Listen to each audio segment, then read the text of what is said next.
ලෝකයේ තෙල් ප්‍රමාණයෙන් 20ක් පමණ පාලනය වන්නේ ඉරානය සහ ඕමානය අතර පිහිටි මේ පටු මුහුදු මාර්ගයෙනුයි.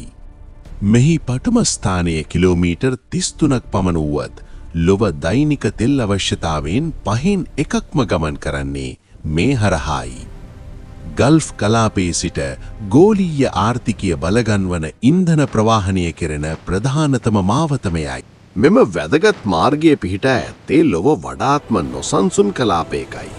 ගැටුම් පවතින විට මේ අවහිර කරන බවට ඉරානය අනතුරු අඟවා ඇති අතර එවැනි තර්ජනයක් පවා ලෝක තෙල් මිල ඉහළ දෙමීමට සමත් වෙනවා.